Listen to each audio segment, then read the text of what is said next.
지난번 몽골에 갔을 때 제가 요한의 책들을 요한 복음서와 서신서와 계시록을 한다고 그랬는데 제가 계시록을 못하고 왔습니다. 그런데 한 번 집회 가지고는 하지 못할 것 같더라고요. 그래서 철저하게 하지 못할 바에는 그냥 어느 정도 하고 와야 되겠다. 그리고 다음에 해야 되겠다는데 이번에 이렇게 할 수 있게 돼서 감사하고요. 몽골 성도들은 이 말씀을 지난번 세미나의 보충으로 잘 통역을 해서 들으실 수 있기를 바라겠습니다. 요한계시록을 여러분들이 많이 읽으셨을 테고 또 어느 정도 지금은 이제 여러분들이 성경에 대한 이해도 어느 정도 많이 되고 하니까 제가 말할 때 어느 정도 흥미 있게 들으실 수 있을 것 같아요.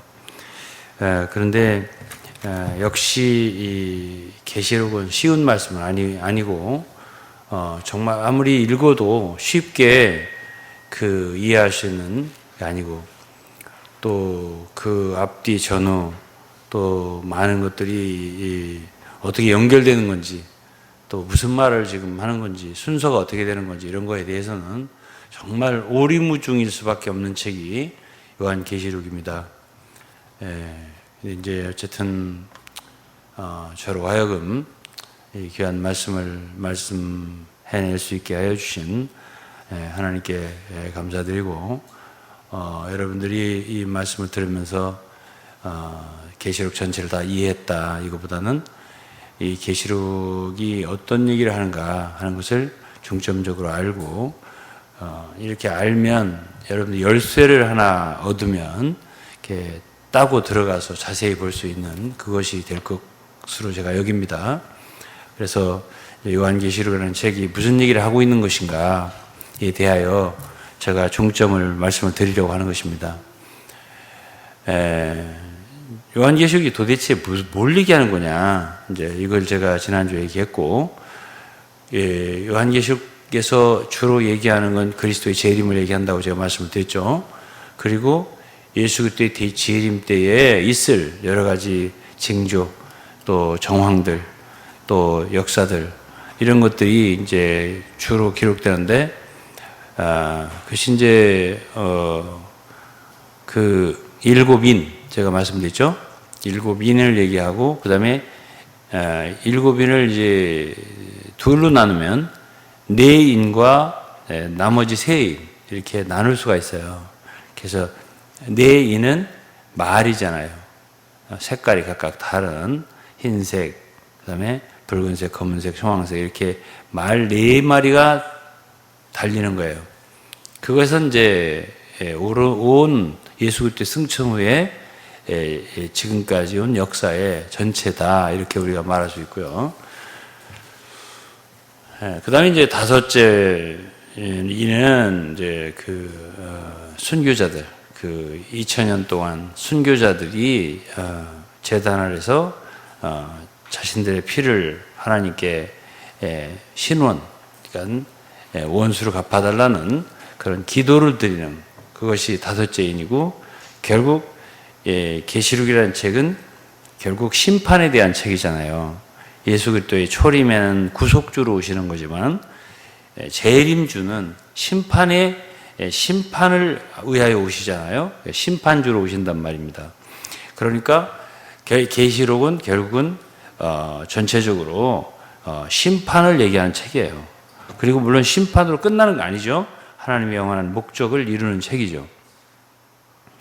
그런데 이제 그 목적을 이루는 가운데서 하나님이 필요로 하는 것이 바로 그분의 동역자들, 같이 왕노릇 할 자들, 이기는 자들, 그들을 이제 얻어내는 거예요. 그것이 중점을 가지고 있습니다.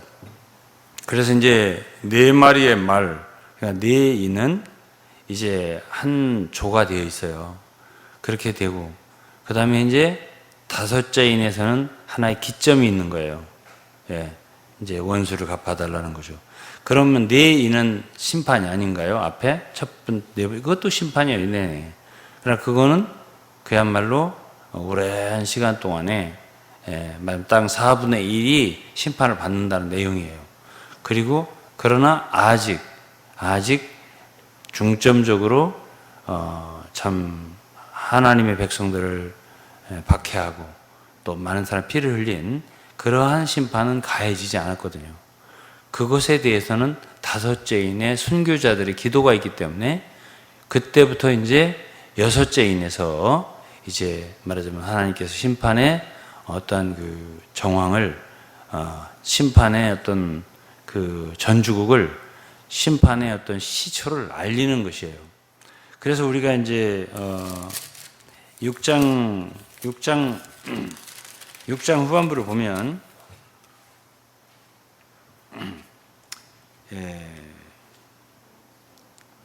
큰 지진이 났다든지 해가 총단같이 검어졌다든지 달이 피같이 됐다든지 하늘의 별들이 무화과나무가 대풍에 흔들려 과실들이 떨어지는 같이 떨어진다든지 하늘이 종이축처럼 말리는 것 같이 떠나간다든지 각 산과 섬이 제자리에서 옮겨진다든지 이런 모든 그 천체 또는 이 지상에 많은 참 초자연적인 그런 그 변화, 그러한 어떤 심판적인 상황, 이런 것이 이제 벌어지는 것이 여섯째 인이죠.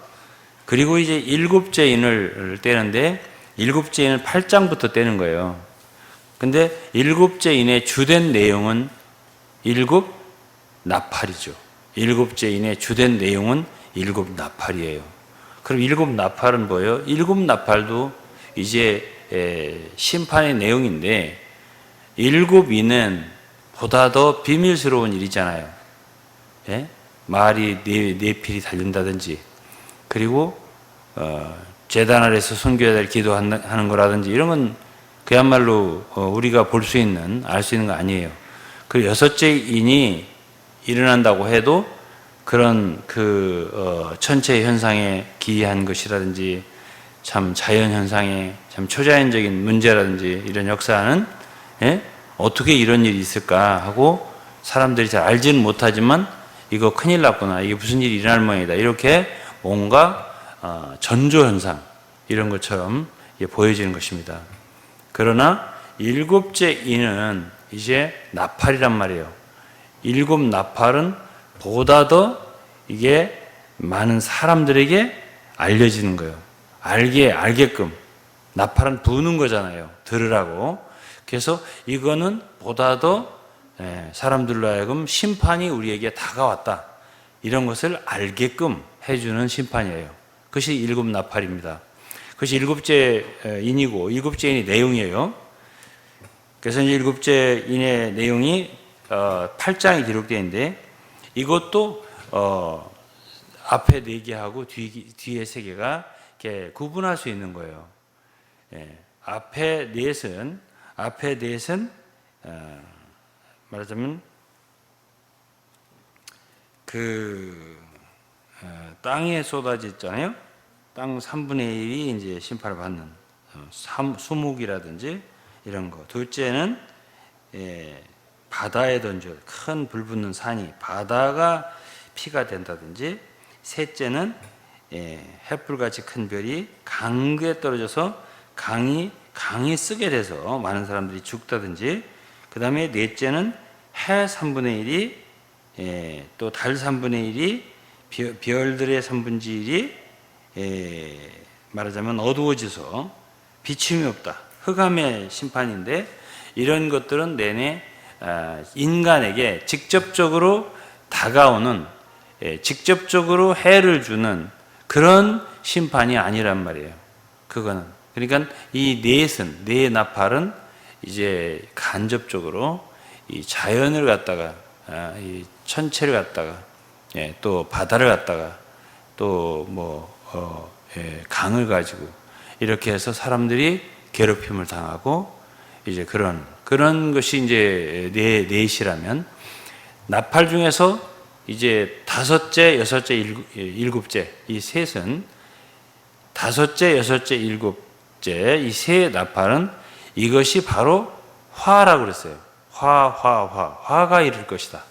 그래서 이 소위 계시록에서 제일 중점적으로 다루는 것이 대환란이에요. 예수 그리스도가 재림하시기 전에 있을 대환란. 물론 이 대환란 전에도 다섯째 나팔 이전에도 앞에 있는 네 나팔도 환란이에요.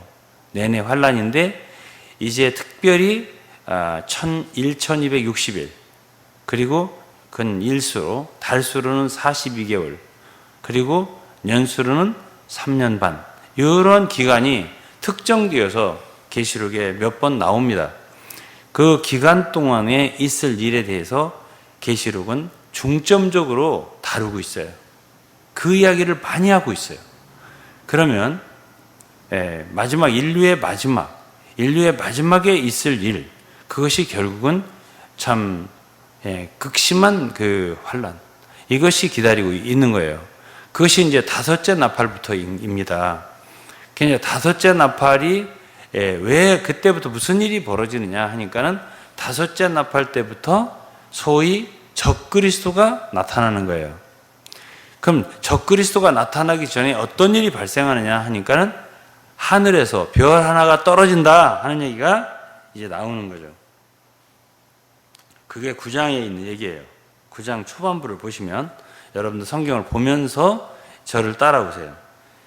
1절에 보면 다섯째 천사가 나팔을 분다는 게 나오잖아요.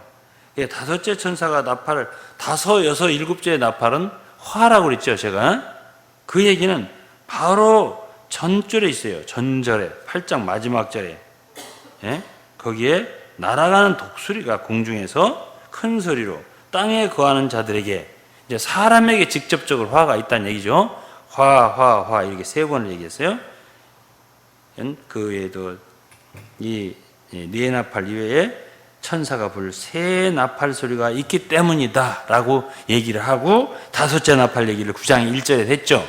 근데 다섯째 나팔을 부니까 하늘에서 땅에 떨어진 별이 하나가 있더라. 그리고 무저갱의 열쇠를 받았더라. 이런 말이 있죠.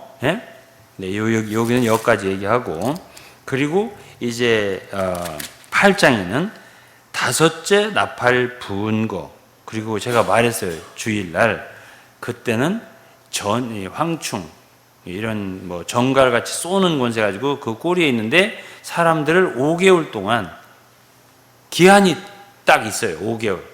그래갖고 엄청 사람들을 괴롭게 하고, 말하자면 그 전갈 같은 그 사람을 쏠 때 괴롭게 하는 것이 엄청 심해서 사람들이 죽고 싶은데 죽음을 구하여도 얻지 못하고 죽음이 저희를 피하더라, 이런 말을 했어요. 그때 그 황충들, 많은 황충들, 철 흉갑 같은 흉갑을 가지고 날개들이 뭐 소리를 내고, 병거와 같은 많은 말들이 전장으로 가는 소리를 내고, 이런 종류인데 그 쏘는 살은 그 꼬리에 있더라, 이런 소리를 했습니다. 그리고 11절에 보면 무저갱의 사자, 그 무저갱에서 나온 짐승이 이것이, 그 임금, 그 황충들의 대장은 바로 적그리스도예요. 그가 히브리음으로 아바돈, 헬라어로는 아블론, 이것이 파괴자라는 뜻이에요.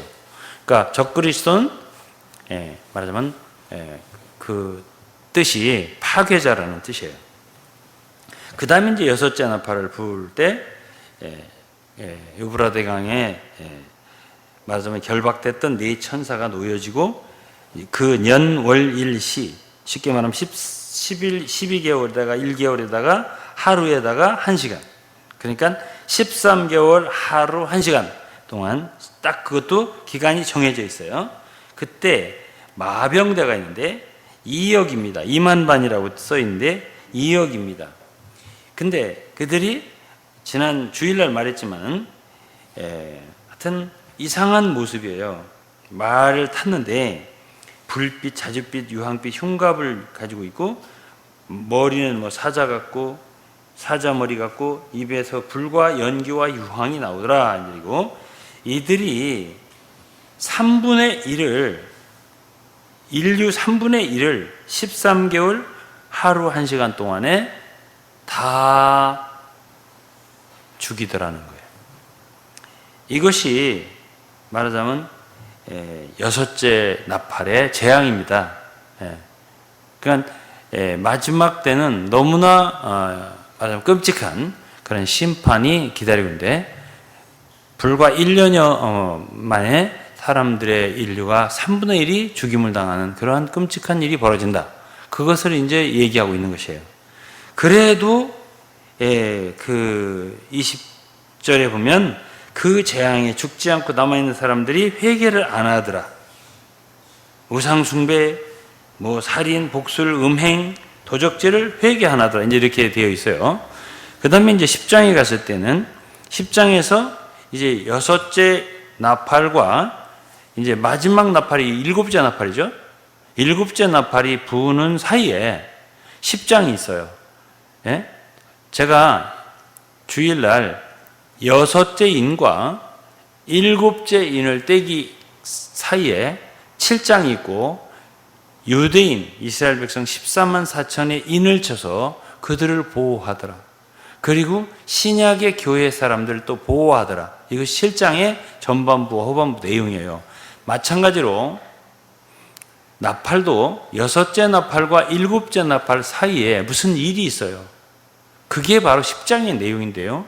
10장에 여기에 힘센 다른 천사라는데 구름을 입고 하늘에서 내려온다고 했는데, 이것이 예수 그리스도의 재림의 모습입니다. 또 다른 천사, 힘센 천사, 물론 예수 그리스도를 천사라고 표현하는 것이 별로 그렇게 좋은 것 같지 않지만, 그러나 구약에는 천사라고 많이 표현했어요. 그리고 하늘에서 내려오는데 그 머리 위에 무지개가 있다든지, 얼굴이 해같이 빛난다든지, 그 발은 불기둥 같다든지, 이런 모든 모습은 일반적인 다른 천사가 아니에요. 이거는 예수 그리스도를 의미한다. 하나님의 말하자면 보내심을 받는 그런 사자라는 의미에서 천사라고 쓸 수 있는 거예요. 사자라는 뜻이에요. 그런데 이분이 작은 책을 들고 선서를 하는 거예요. 어떤 분에게? 세세토록 살아계신 6절에 보면 모든 만물을 지으신 분에게 오른손을 들고 그렇게 이제 선서를 하는 것처럼 말씀하시는 건데요. 그런데 그 말의 내용이 7절에 되게 중요한 얘기를 하고 있는 것이에요. 일곱째 천사가 소리 내는 날, 그게 뭐죠? 일곱째 나팔을 부는 거예요. 이것이 말하자면 나팔로 마지막 나팔인 거예요. 마지막 나팔을 부는 건 굉장히 중요한 의미를 갖고 있어요. 굉장히 중요한 의미를 갖고 있어요. 마지막 나팔, 일곱째 나팔을 부는 건, 그러니까 그 나팔 불기 전에 주 예수께서 말하자면 이제 이 세상에 강림하시기 전이죠, 아직은. 그렇지만은 이제 환상 속에서 요한이 보는 거죠. 그분이 한쪽 발은 바다를 밟고, 2절이잖아요. 한쪽 발은 바다를 밟고, 왼발은 땅을 밟고, 그리고서는 사자의 부르짖는 것 같이 큰 소리를 외쳤다 그러잖아요. 외칠 때 7부레가 소리를 발하다. 이거는 그냥 일반적인 쪼무레기 천사들이 아니에요. 이거는 진짜 주님이세요. 그래갖고 그분이 6절에 세세토록 살아계신 그 하나님, 그분에게, 창조주 하나님에게 뭐라고 하냐면 7절에 마지막 천사가 소리내는 날 그 나팔을 불게 될 때 하나님의 비밀이 그 종 선지자들에게 전하신 복음과 같이 이루리라. 무슨 소리예요? 마지막 나팔이 불면 하나님의 계획과 뜻이, 선지자들이 말한 것, 모든 복음이 우리에게 알려주는, 복음이 우리에게 목적하는 바, 복음이 최종적으로 뜻하는 바, 이것이 다 이루어지리라. 이 얘기를 지금 주님이 하시는 거예요. 일곱째 나팔 때 다 된다. 이 얘기를 하고 있는 거예요. 그리고서 이제 그 책을 이제 먹으라 해서 이제 먹었어요. 요한이 이제 이런 모든 것은 다 환상 속에서 이루어진 일인데요. 근데 그걸 먹으니까 입에는 다른데 속에서는 쓰더라 이런 말을 해서요. 이런 것에 대해서는 왜 그랬을까? 그러면서 이제 네가 다시 한번 예언을 해야 된다. 내가 백성과 나라와 방언과 임금들에게 다시 예언을 해야 하리라. 그러면 요한 사도는 지금까지 예언을 했잖아요. 10장까지 했잖아요.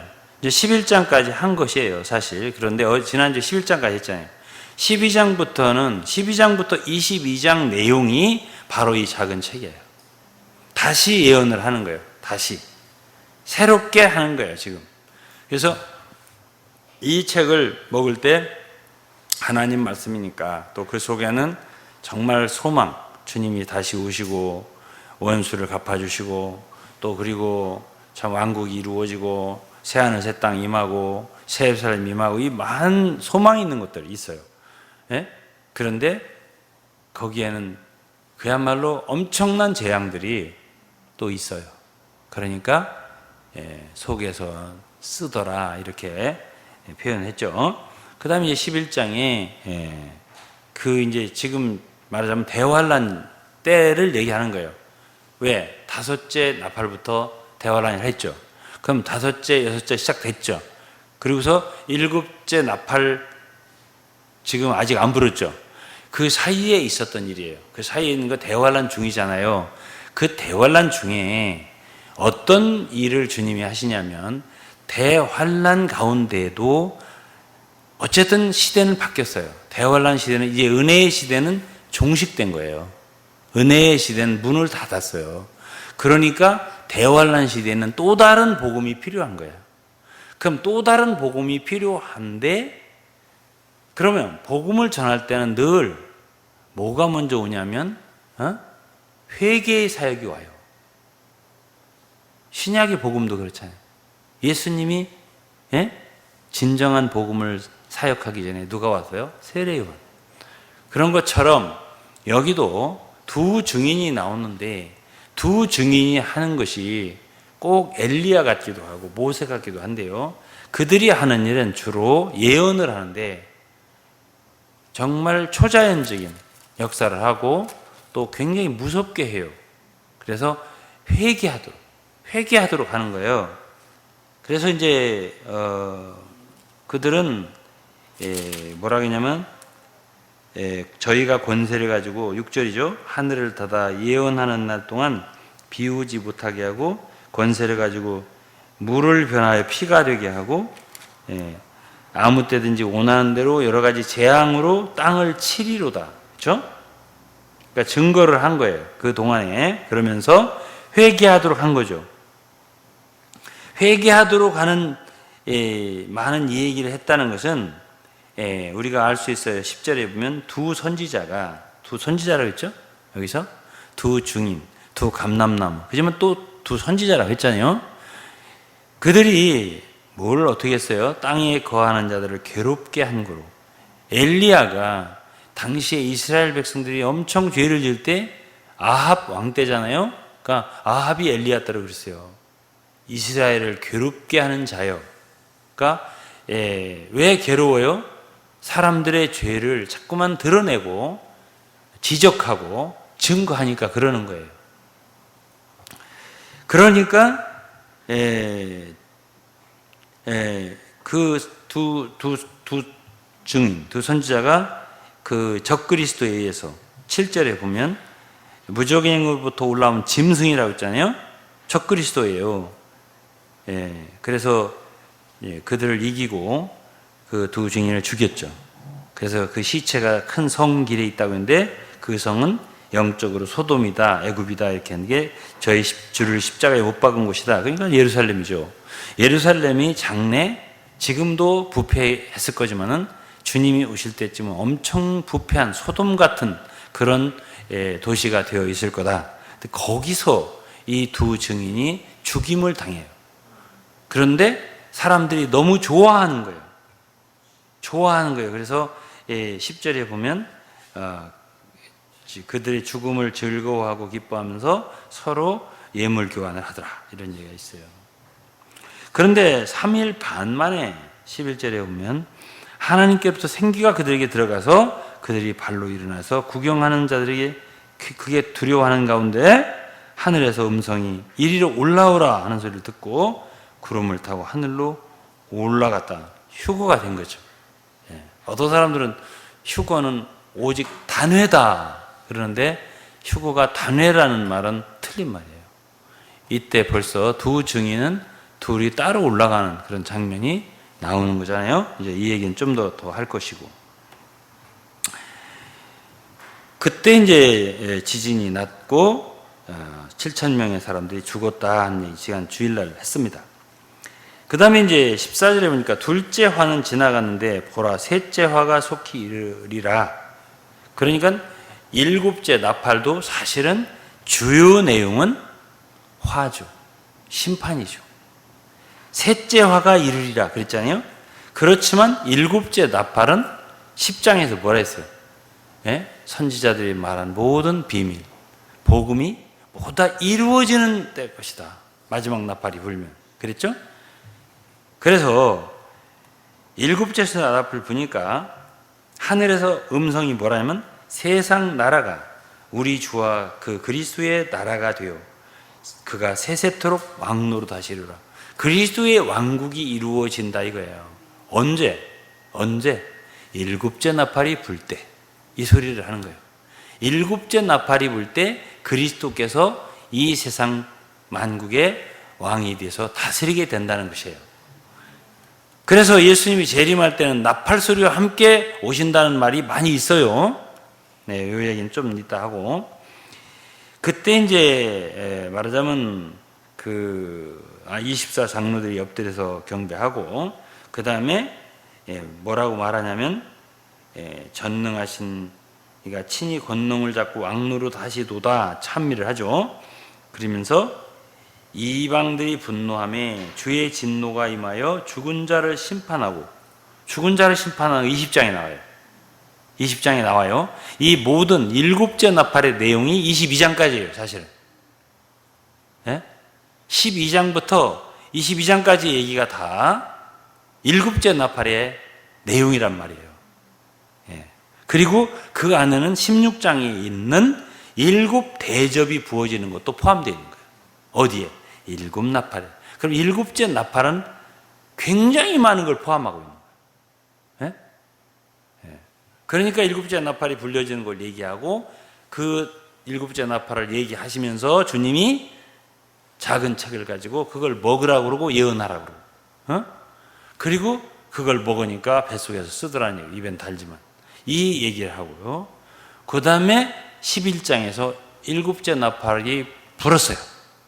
일곱째 나팔 불었어요. 그러니까 거기에 이 세상 나라가 주와 그리스도의 나라가 된다 이 이야기를 하는 거예요.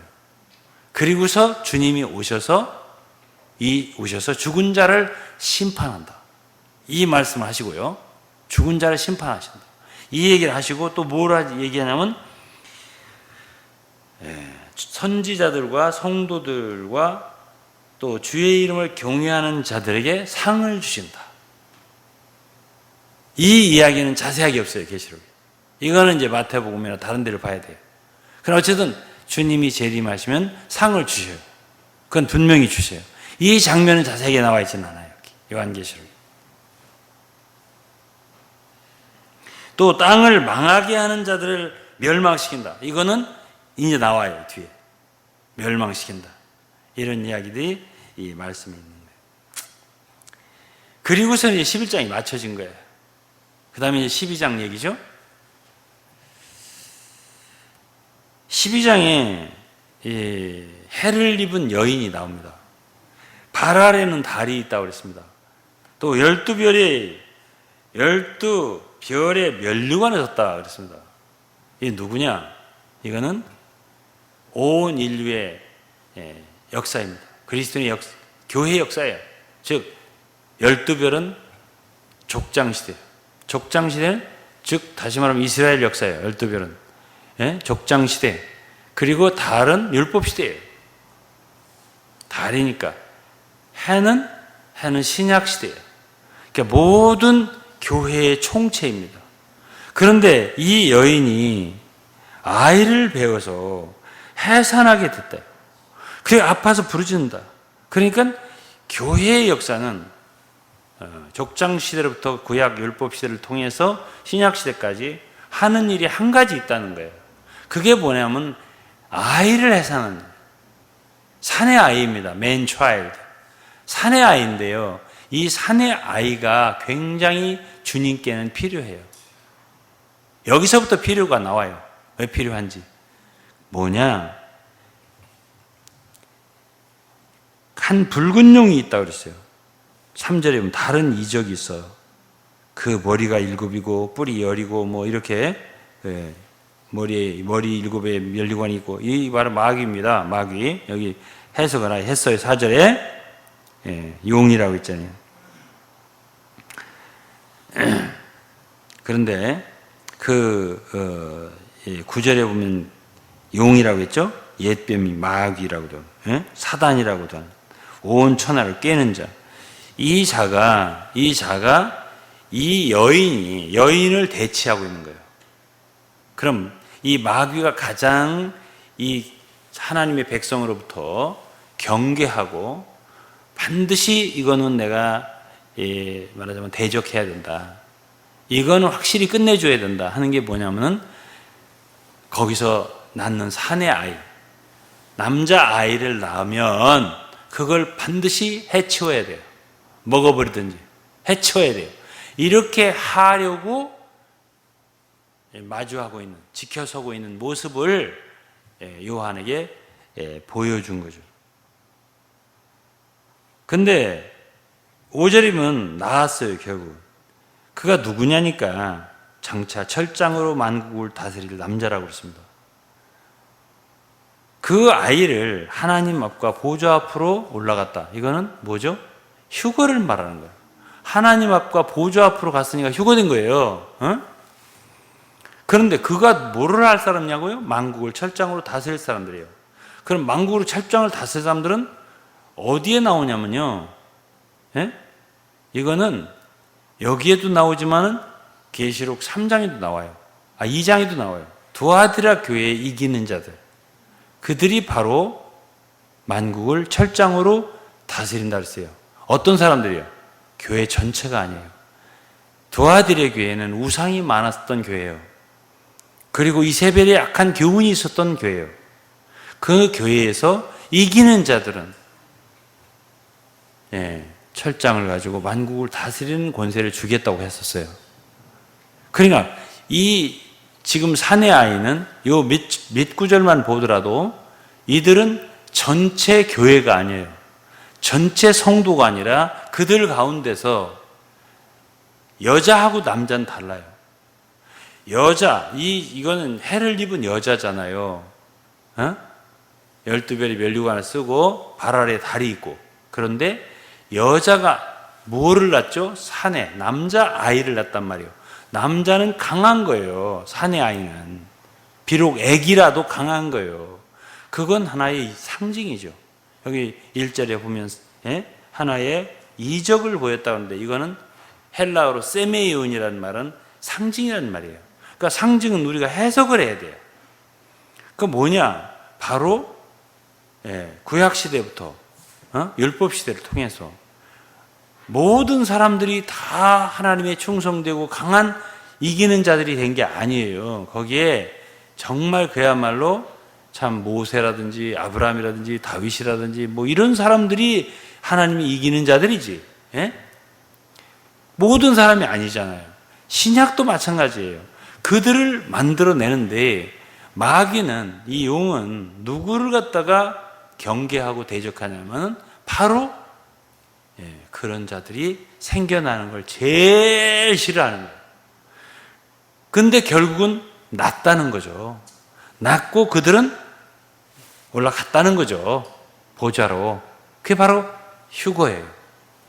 그렇게 됐는데 그 다음에 그들이 하늘로 올라가니까 이 산의 아이가, 그거는 개인이 아니에요. 왜 개인이 아닌 거 아니에요? 어떤 사람은 이거를 마리아라고 해석하는, 마리아가 낳은 예수, 그거를 얘기한다고 하는데 그렇게 할 수 없어요. 왜 그러냐 하면은 10절부터 11절, 12절 쭉 들으면 그것이 바로 형제들이에요. 예? 우리 형제들을 참수하던 자. 예? 또 여러 형제가 어린 양의 피와 자기 증거한 말로 인해 저를 이기었다. 죽기까지 저들은 자기 생명 아끼지 아니하였다. 이들이란 말이에요. 그러므로 하늘과 그 가운데 거하는 자들은 즐거워하라. 자들이잖아요. 자들. 예? 그렇기 때문에 이들은 교회 중에서 승리자들이에요. 그들이 먼저 휴거가 되고 하늘에 올라가니까 전쟁이 일어난 거예요. 그래서 미가엘과 이기는 자들이 천사들을 이끌고서 7절에 오면 용으로 더불어 전쟁을 일으켜서 용도 덤비는데 용도 사자들을 부하들을 데리고 졌죠. 이기는 자들은 이 땅에 있을 때도 원수를 마귀를 이기는 자들이고요. 하늘에 올라가도 역시 이들은 이기고요. 그러니까 하늘에서 마귀 공중 권세 잡은 자 마귀의 권세를 이기려면 주님이 직접 하실 수 있는 능력도 있겠지만 주님이 하시는 일은 당신의 사람들, 자녀들, 당신의 제자들, 이들을 통해서 그야말로 피조물 대 피조물이죠. 그래서 그들을 이기게 하시기를 기뻐하시는 거예요. 그래서 이들이 비로소 하늘에 올라갔을 때 그 공중권세 잡은 자 마귀 사단이 이 땅에 져서 이들에게 지는 거예요. 져서 이 땅에 쫓김을 당하는 거예요. 그래서 이제 이 마귀 큰 용 옛뱀이라고 하죠. 이가 내어 쫓긴 다음에 13절에 보면 내어 쫓긴 걸 보고 남자를 낳은 여자를 핍박하더라 그랬습니다. 그렇죠? 그런데 그 여자를 하나님은 보호하시는데 한 때와 두 때와 반 때를 보호하는 어떤 광야 어느 곳으로 보호를 한다 이렇게 했어요. 그러니까 보호하는 어떤 거는 있을 것 같아요. 그렇지만 하늘에 휴거된 한 무리가 있고 대다수의 사람들은 이 땅에 남아있다는 표시가 여기에 있어요. 믿는 사람들이. 그래서 이제 17절에 보면 용이 여자에게 분노하여 돌아가서 그 아이를 하늘로 올려보냈단 말이에요. 여자가 올려보낸 건 아니지만은 낳아서 올려보냈어요.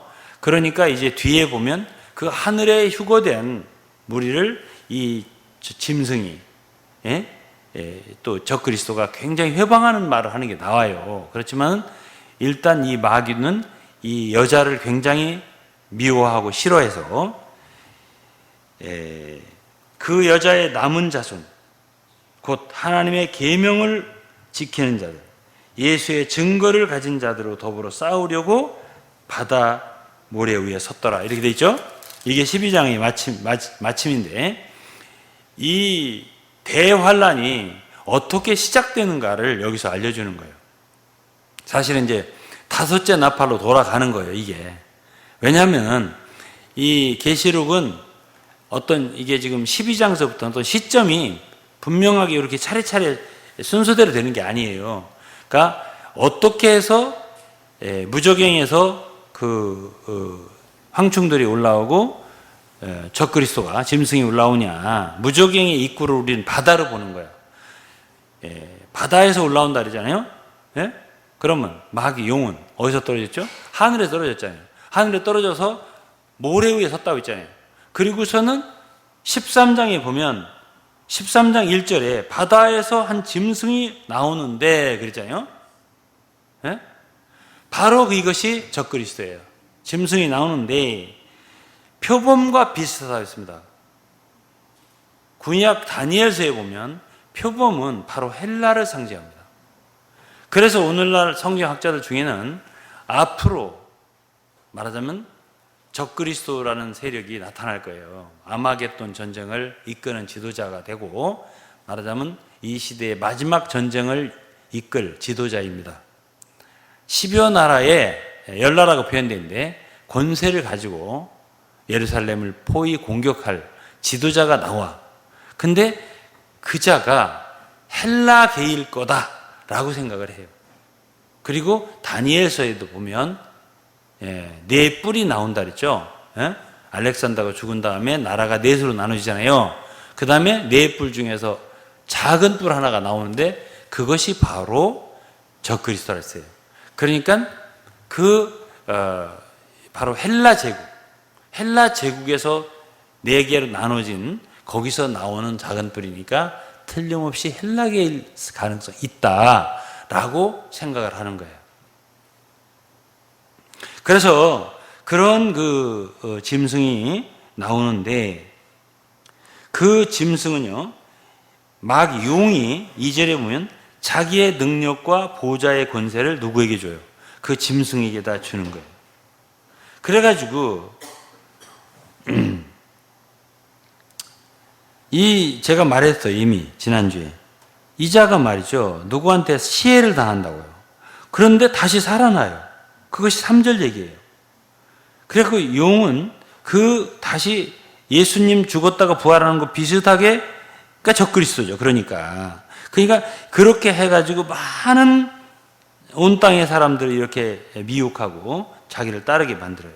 그리고 사탄은 용은 짐승에게 권세를 줘서 용에게 경배하고 짐승에 경배하게 만든다. 그리고 이 짐승이 참남한 악한 말을 하는 권세를 받고 42달, 42달이면 뭐죠? 42개월 대환란 기간이죠.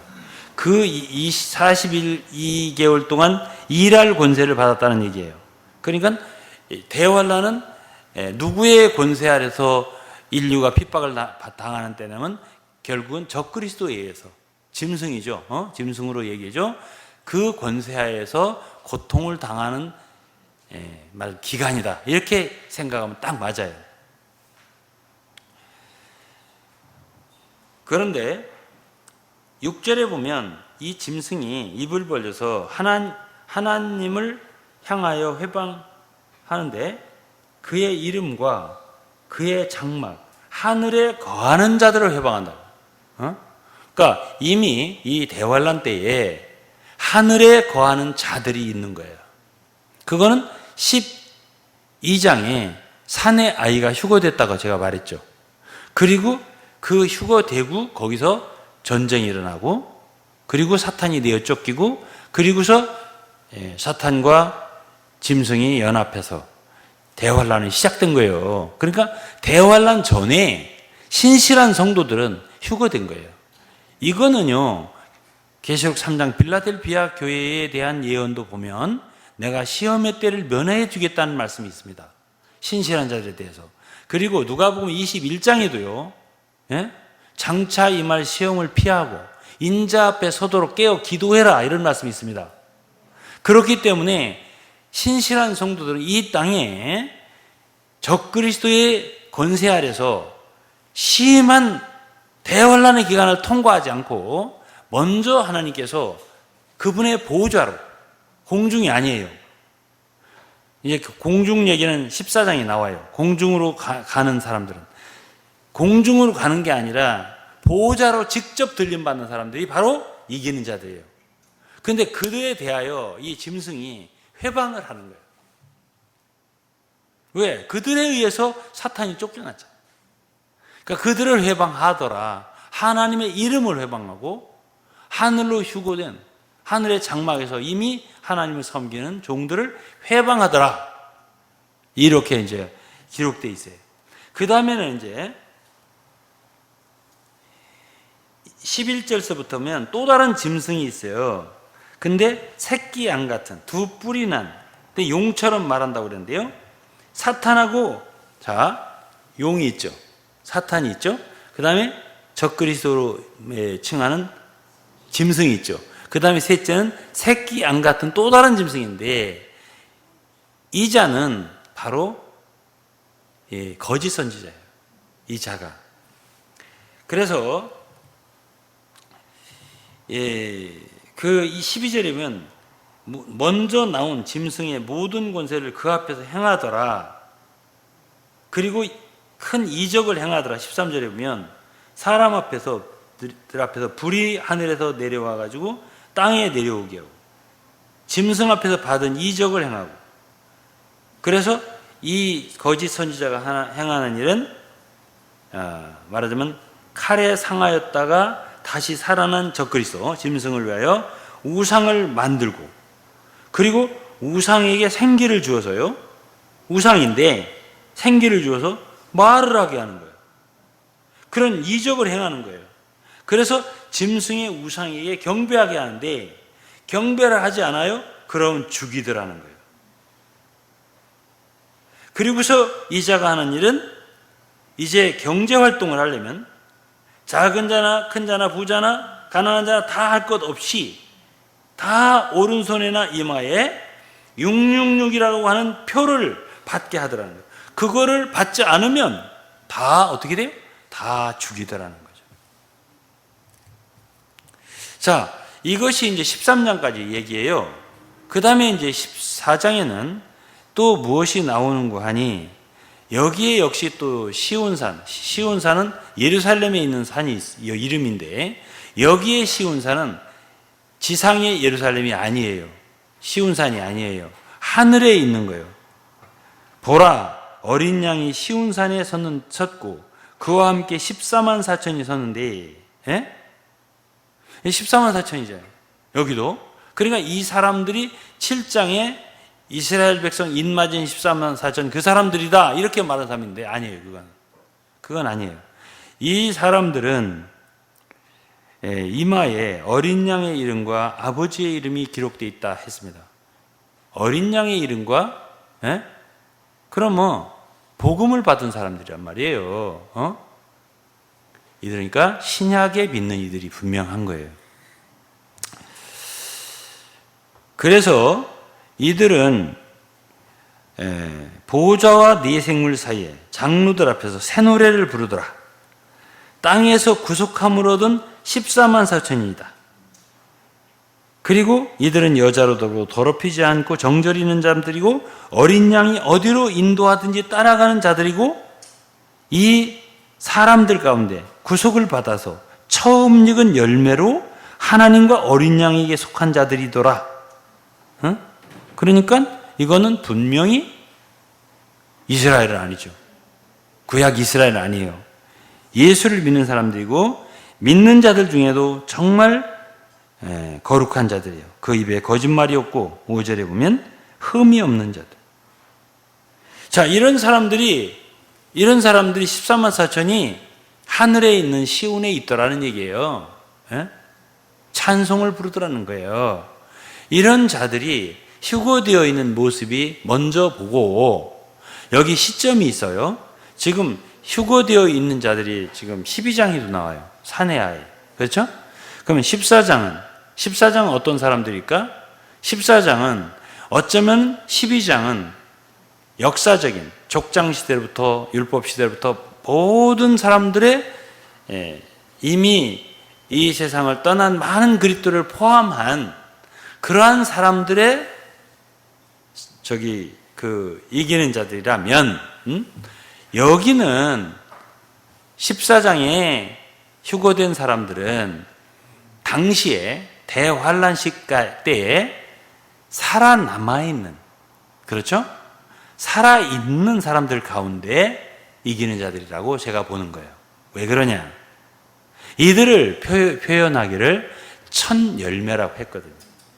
땅에서 이 사람들은 먼저 익어서 휴거된 사람들이란 말이에요.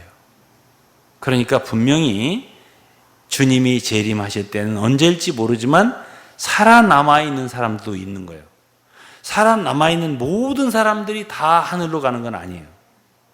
그런 사람들은 바로 여기에 기록된 대로 정말로 정절이 있는 사람들, 거짓말이 없는 사람들, 흠이 없는 사람들, 이런 사람들이 올라가서 시온산에서 하나님께 찬양하고 경배하는 사람들이에요. 그 다음에는 6절에 또 다른 천사가 공중에 날아가는데 영원한 복음을 전하더라는 거예요. 제가 아까 말했죠? 여기에 복음이 나와요. 대환란 시대의 복음이에요. 대환란 시대의 복음은 은혜의 복음이 아니에요. 영원한 복음이에요. 그 이름이 달라요. 근데 대환란 시대에도, 그 시대에도 혹시만 아주 환란의 시대인데, 그때도 복음을 전하기 전에 아까 뭘 한다고 그랬죠? 두 증인이 회개, 말하자면 사람들을 경책하는 그러한 역사가 있고, 선지자들의 역사죠. 그 다음에 복음을 전하는데, 이때의 복음은 사람이 전하는 게 아니에요. 천사가 전하는 거예요. 천사가 전하는 복음이에요. 그래서 영원한 복음인데, 그 내용이 뭐냐면 하나님을 두려워하라, 하나님께 영광을 돌려라, 그리고 심판하실 시간이 이르렀으니 하늘과 땅과 물들의 근원을 만드신 이를 경배하라. 이것이 내용이에요. 하나님 두려워하라, 영광 돌려라, 경배하라, 이거예요. 이게 영원한 복음의 내용입니다. 또 그 다음에는 또 다른 천사가 뭘 얘기하냐면요, 큰 성 바벨론이 무너졌다, 이걸 외치는 거예요. 둘째 천사가. 이것이 큰 성 바벨론이 이제 뭐냐, 이거에 대해서는 조금 이따 얘기할 건데, 큰 성 바벨론, 이것이 무너지는 것이 계시록에 굉장히 중요한 주제로 나와요.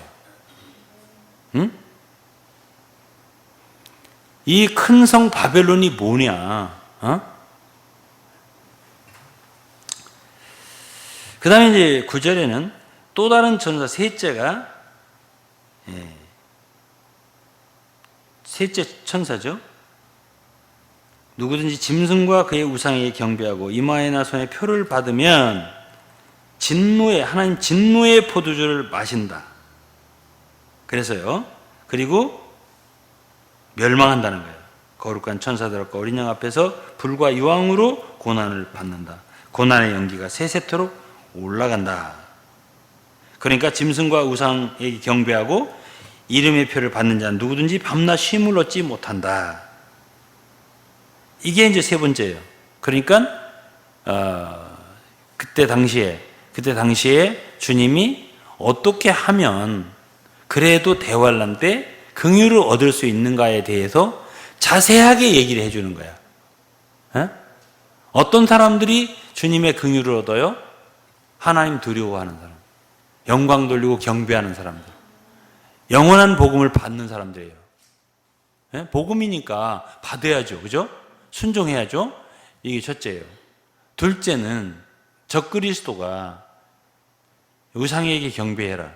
그 다음에는 매매하려면, 먹고 살려면 표를 받아라. 이거 하면 안 된다, 그거 하면 멸망이다 라고 지금 얘기하고 있는 거예요. 그렇죠? 예. 그러면서 12절에 성도들의 인내가 여기 있나니, 그랬으니까 성도들도 두려워서 그때 잘못하면 경배할 거 아니야, 짐승에게. 그렇죠? 잘못하면 표를 받을 거 아니야. 이렇게 되면 여기에 상당한 불행을 당하게 된다는 것을 얘기해 주고 있는 거예요. 그 다음에 이제 13절에는 이제 그렇게 해서 순교를 당했다, 죽었어요. 그런 사람은 참 복 있는 사람이다 라고 말씀하셨어요. 이건 나중에 또 얘기해야 돼요. 그 다음에 14절에 보면 이제 여기에 흰 구름이 있고 구름 위에 사람의 아들과 같은 이가 있는데 누구겠어요? 예수 그리스도예요. 그분이 머리에 금면류관이 있어요. 누구예요? 예수 그리스도예요. 그 손에는 예리한 낫을 갖고 있더라. 이게 뭐죠? 이것이 바로 낫을 16절에 휘둘렀어요. 곡식이 익었기 때문에. 추수란 말이에요. 추수. 그럼 이게 뭐죠? 이게 이제 말하자면 그리스도인들이 이 땅에 그리스도 있잖아요. 그리스도인들 대환란이라 하면 말하자면 환경이 한 면에서는 성도들로 하여금 빨리 성숙하기에 좋은 그런 기후예요. 곡식으로 말하면. 왜? 핍박이 심하니까. 이때는 죽기 살기로 신앙생활 안 하면 안 돼. 그러니까 지금은 느긋하니 영적인 건달 비슷하게 하고 다녀도 괜찮은데, 그때는 그렇게 할 수가 없어요. 너 죽을래 살래? 경배하면 죽는 거니까. 경배 안 하면 이런 상황이기 때문에 빨리 익는단 말이에요. 제법. 그러니까 3년 반 내에 확 익어버리는 거예요. 익혀가지고 추수를 하는 거예요. 추수를. 그런데 여기에 지금 14장에 맨 앞에는 뭐라고 그랬죠? 첫 열매. 그러니까 지금 가꾸는데 대환란 때 가꾸는데, 그렇게 대환란에 그 시련을 당하면서 꼭 익지 않아도 잘 생활을 하셔서 순종하고 그래갖고 먼저 익어버렸네? 그거 올라갔다 이거야. 그게 시온산이고, 여기는 그래도 적그리스도한테 경배도 안 하고 이 성도들의 인내가 여기 있나 했잖아요. 인내하고 이러면서 순종하면서 그래도 익었어요. 그러면 다 거둬들이는 거예요. 자, 그러면 데살로니가전서 4장에 그때 그 나팔이 분다고 그랬어요. 그리고 그 나팔이 불니까 모든 잠자는 성도들이 다 공중으로 간다고 그랬어요. 그게 어디하고 맞을까? 시온산일까 여기일까? 여기죠. 여기하고 맞는 거예요. 그러면 그 나팔이, 그죠? 마지막 나팔이에요. 사실 7째 나팔이에요. 이 나팔이 굉장히 중요한 의미를 갖고 있다는 걸 여러분이 아셔야 돼요. 그 나팔 소리가 남해 이제 죽은 자들이 다 일어나고, 그리고 살아있는 사람들도 다 들림받고, 그렇게 해서 공중에서 주님을 영접하고 만나는, 이게 추수예요. 이제 추수. 그 다음에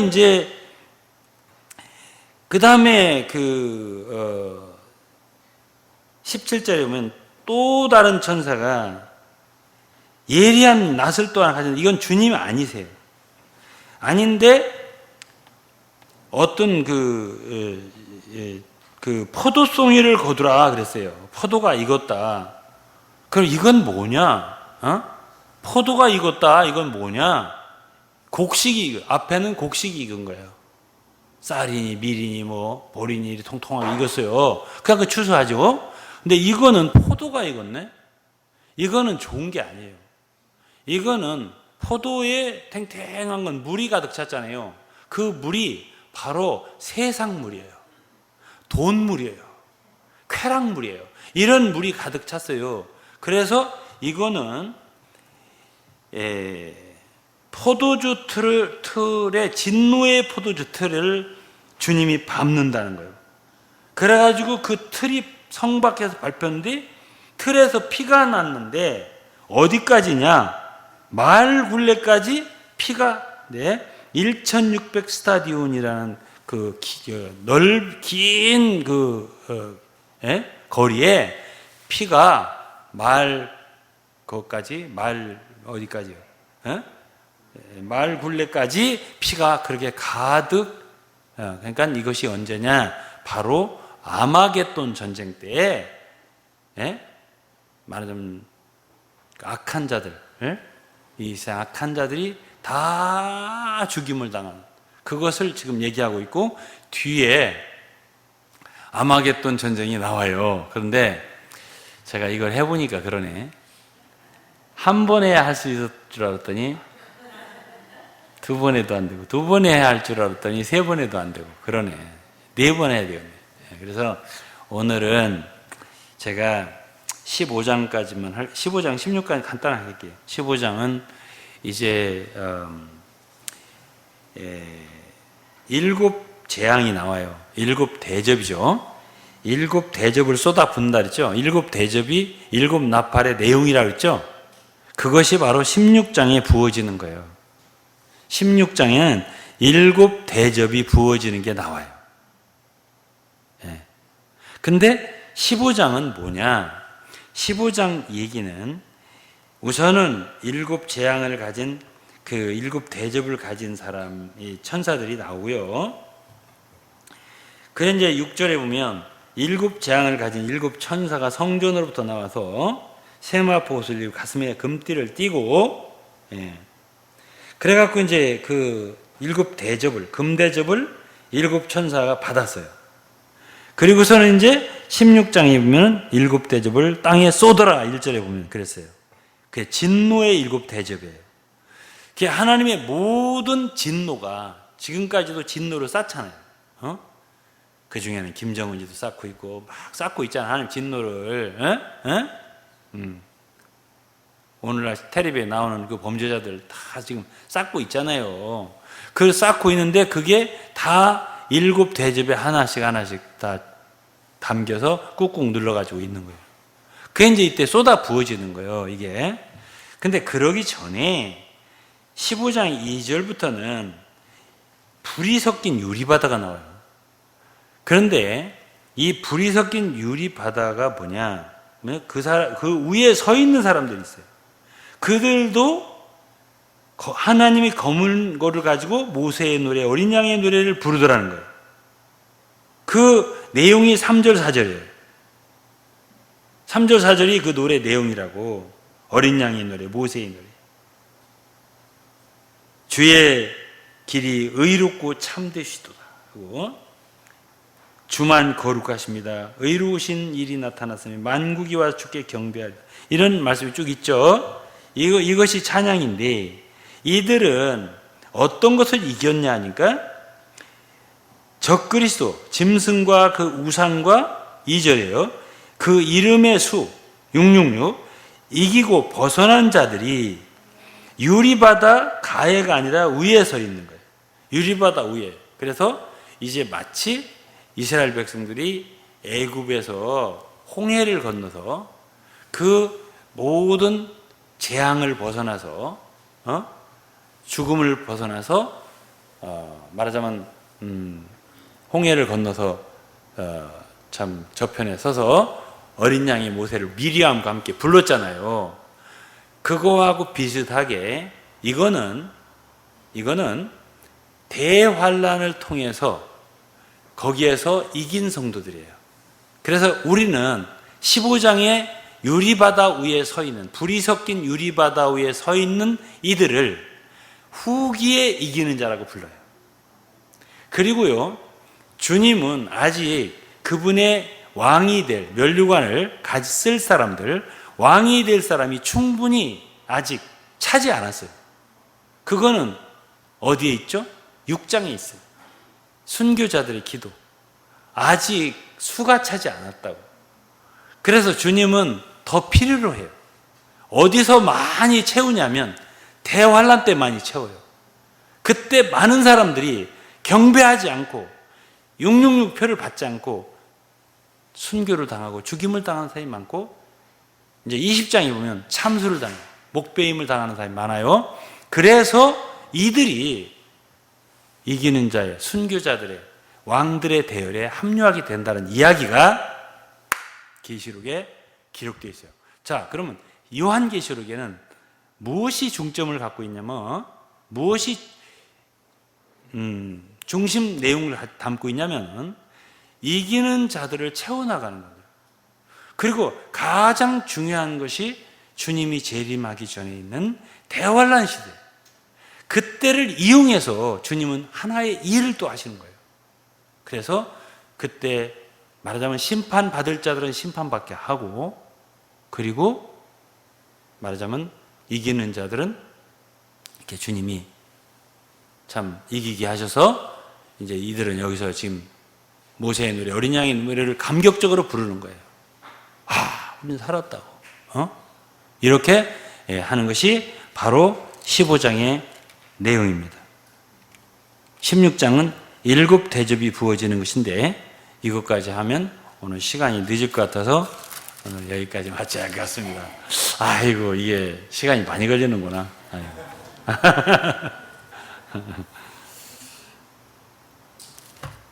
아쉽습니다.